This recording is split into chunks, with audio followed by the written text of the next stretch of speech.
Hey everyone, welcome back to a new video. I hope you had a great day. Let's take a look at some I Know the Owner stories. The first story is called I'm a VIP. I work at an arcade.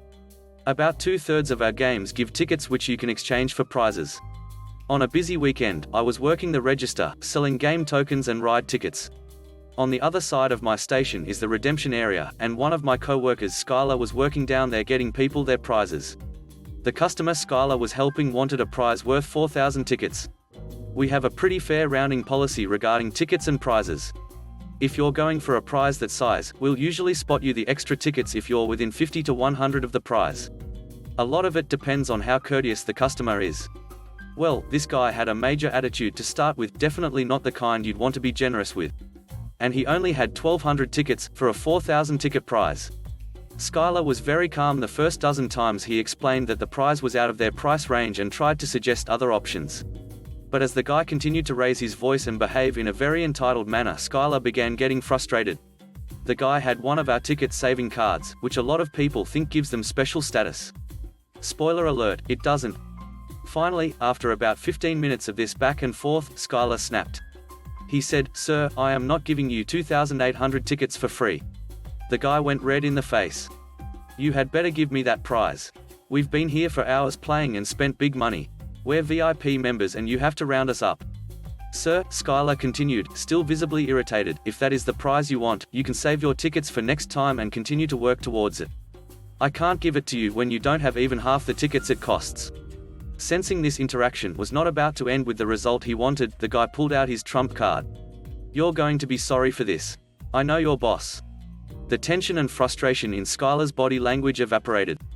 His lips curled upward into a gleeful grin. He said in a bright tone, "I know my boss too."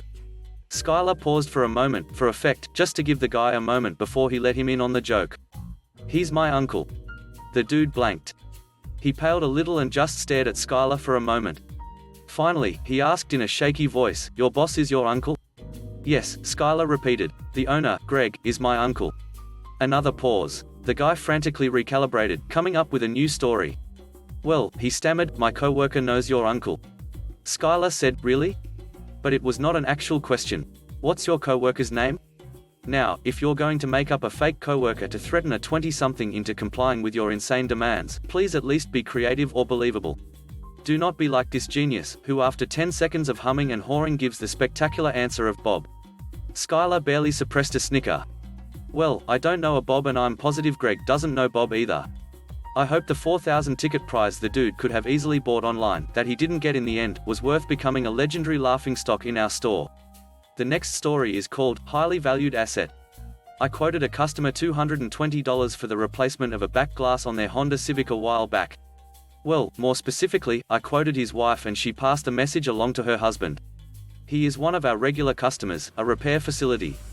We have special pricing for our wholesalers, the majority of their windshields, and windshields only, are $170 installed. Other pieces of glass on the vehicle are priced at retail. If I'm feeling kindly, I'll knock a couple of bucks off, but often I don't because we're the lowest price in town already. George had his wife call me back and ask if I could do better than the original quote I gave him. Having already given George a bit of a deal, I stuck firm to my quote. The wife was sweet and understanding. Fast forward to the next day when George himself calls. After adding a job on for the same day at the normal $170, the following conversation ensues. He said, "Well, my wife didn't negotiate the way I wanted her to. Any chance of a break on this car? I have a ton of money into it and it's my own personal vehicle." I said, "Sorry, that's the best we can do. Throw your wife under the bus and disrespect her like that? Strike one." "Well, then you can cut me a break on that other one I'm ordering." "No, it will be $170. My loins are girded and I'm settling in for the coming power struggle." Insert various haggling techniques here, each getting shot down because, at this point, I'm over it. I'm still fuming about his verbal flaying of his wife. And then we get to the punchline. He said, "Come on, I'm friends with the owner. He and I have been doing business together for years. I used to live next door to him." And I responded, "I know. You used to live next door to me, too." He was shocked and asked, "You're Sam's wife? I thought you were just a highly valued asset." I said, "I am a highly valued asset. And co-owner in this company." He understood and just asked, "I guess we'll see you tomorrow?" And I said, you got it. The third story is called Trespassing on My Own Property. My dad grew up dirt poor, so after he got financially secure, one of his lifelong dreams was to have a little plot of land as a getaway. A place to go hunting, or just get away from people for a bit. So, we ended up with this plot in rural Missouri where the rocky soil wasn't great for farming, and no real draws for people to build there. But it didn't matter for my dad, as he didn't want it for stuff that normally increased property value. As a kid, we'd go there and hike, and stuff like that. At one point, the lead mine in town shut down, and that was the main source of revenue for the area. Things got pretty lean there as many were out of work. Anyway, we are out there hunting, and we see some signs of logging. Well, we knew it wasn't us, so we get a little on edge. Then we hear a four-wheeler off in the distance, coming in our direction. Two guys jump off and are yelling at us to get off their property or they would have us arrested for trespassing on their property. The passenger on the four-wheeler jumps forward with a big splitting maul, trying to scare us. Unfortunately for him, that was not the impact he had, as he was much smaller than we were, plus, as I said, we were there hunting, so were armed appropriately. My dad simply tells him that the deed he holds to the property states differently, as it doesn't show their name, and that we were fully prepared to defend ourselves should they threaten us with that maul any further. The two guys jumped back on the four-wheeler and lit out of there as fast as possible. They even left behind that maul they were so apt to use moments before. After that, the property lost its appeal for my dad, as it was supposed to be a place to get away from people, not somewhere to go and get threatened, so he sold it. The next story is called Good Neighbor. A couple of years ago, we had a huge fire in our city. One day I get a text from my neighbor that a group of people was in my yard. I went outside to find 5 people sitting in my yard. When I told them to leave, nobody moved and one of them said, "We know the owner." She said, "We can sit here." I told them that's funny since I am the owner of this property and I don't know them. They tried to argue that Cheryl was the owner and they can be here. This was until my neighbors came out in force and all told them the same. Now, when there is a crisis in any city, like a massive fire, you see a lot of looting. I didn't consider at the time that these people were casing my house until I saw them on the news a week later being arrested for looting. The whole group was sitting in cuffs. My only thought was how glad I was to have good neighbors. I was alone at the time and it would appear to an outsider that nobody was home. I have no doubt that these people would have eventually tried to break in if nobody had stopped them, and I would be no match for a group. My door wasn't even locked. It's always locked now, and I have cameras. The last story is called I Get Free Classes. I help teach martial arts. I've been doing martial arts for 10 years and teaching for about 5 or 6. I've become close with my teacher, he's like a father to me. I've been to family events, I've been to his home many times to have sleepovers with his daughter, he picks me up from school, I've gone to tournaments with him, you get the point. We usually teach classes together, but if someone comes in, I usually go so that he can continue teaching. Well, one day, a woman comes in and immediately starts flagging me down, in the middle of class. So I excuse myself and walk over there.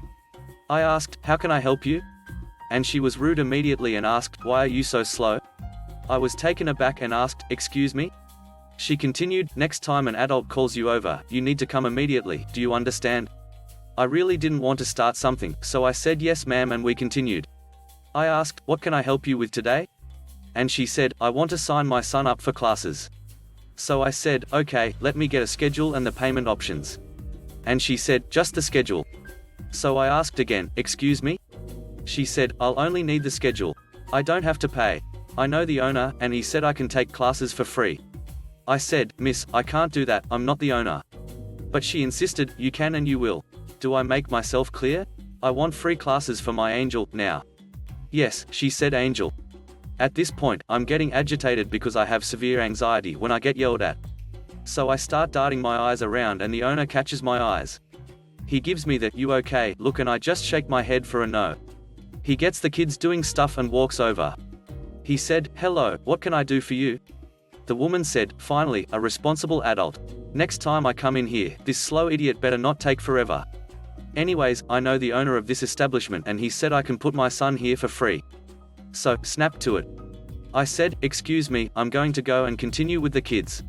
But the owner said, "Oh no, you can stay right here with me, you're okay." The woman didn't like that, "So you're going to defend her?"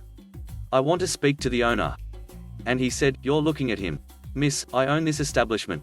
This is my business, that I built from the ground up. Now, I would greatly appreciate it if you apologize to her and leave my business, now. You have no right to call her anything. You are agitating her and the other children and I do not appreciate it. Do you understand? She promptly stomped out of there and never came back. After that, we ended class early because M knew we were all agitated and we just talked for about 30 minutes. Thanks for watching the video. I hope you enjoyed it. If you did, please consider subscribing to the channel for more content. Have a great day. Bye bye.